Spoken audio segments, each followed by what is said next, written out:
Observation observation মানে হচ্ছে কি যে পরিদর্শন কি করলাম এক নম্বর হচ্ছে সেট 1 টা ভালো করে বুঝো সেট 1 বলছে that ice does not change itself আচ্ছা এখানে যে বরফের টুকরোগুলো ছিল প্রথমে কিসে লিখেছিলাম প্রথমে ছিল একটা কাঁচের পাত্রে কি রকম কন্ডিশন ছিল সলিড ছিল সেকেন্ডলি যখন এটাকে আমরা গ্লাসের মধ্যে দিয়ে গেলাম তখন কি হলো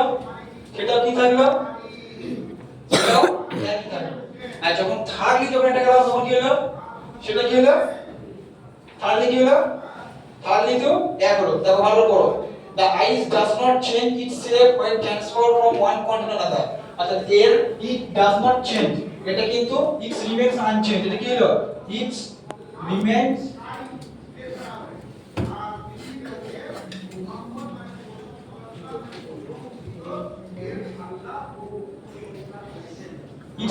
unchanged. Secondly, water take the shape of the container which is to pour it, keeping this volume constant. পানিটা কি করলো পানিটাকে একটা জায়গায় রাখা হলো এবং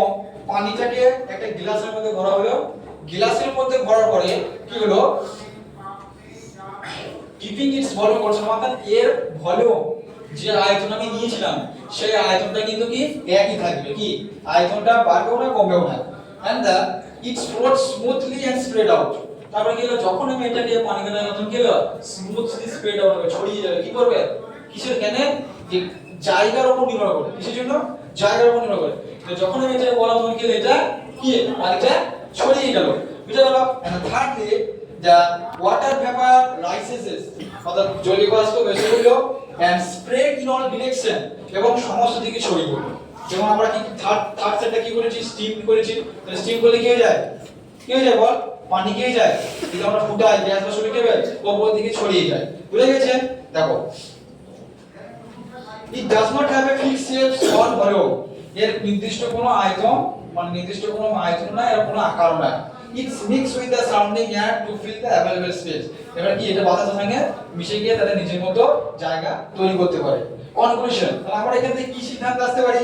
সিদ্ধান্তে এটা আসতে পারি যে ice water and water vapor have distinct properties corresponding to the three stage solid liquid অর্থাৎ বরফ পানি এবং জলীয় বাষ্প এর একটা নির্দিষ্ট কোনো ধর্ম আছে আর corresponding to three stage অর্থাৎ কোনটির ভিত্তিতে সলিড লিকুইড